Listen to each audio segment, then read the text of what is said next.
Bonjour à tous et à toutes. Alors ce petit moment sera peut-être un peu plus difficile que les autres et je vais être obligée de lire un petit peu. Donc cette vidéo fait suite à ma vidéo précédente intitulée La méditation. Lorsqu'on a atteint l'état de concentration, on peut essayer de méditer. Le but est d'aller plus loin que l'objet de la méditation. Chacun connaît la trilogie corps, âme et esprit qui anime les êtres vivants et aussi toutes choses. Pour bien comprendre ce qui se passe, il est nécessaire d'employer d'autres mots. Pour ma part, je préfère les mots apparence, qualité et vie, parce que c'est plus facile à les appliquer à tout objet et à tout être vivant. L'apparence, c'est la forme, la qualité, c'est l'âme, et l'esprit, c'est la vie. Dans une méditation, on essaye de plonger derrière les apparences. On se concentre d'abord sur l'aspect forme, mais le but c'est d'atteindre la vie qui sous-tend toute forme.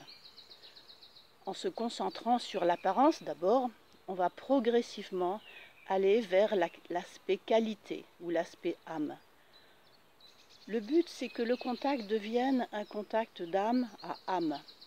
Et c'est ce contact qui va nous apporter des éléments de connaissance.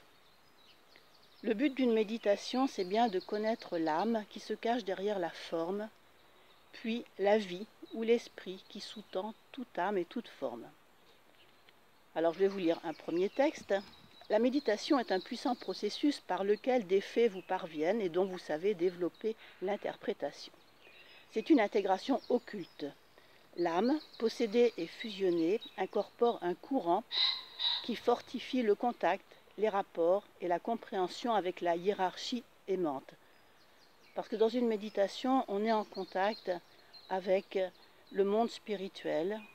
La hiérarchie, c'est l'ensemble des forces, des présences spirituelles, des maîtres, des figures saintes, des êtres conscients de l'au-delà, des guides, des archanges. Eux tous veillent à notre accomplissement et à celui de la terre.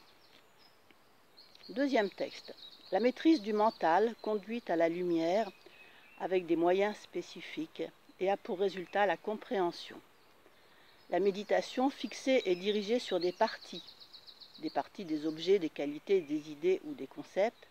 Cette méditation éveille et révèle à l'homme que le monde et les aspects cosmiques de la matière connue sont le véhicule de l'esprit.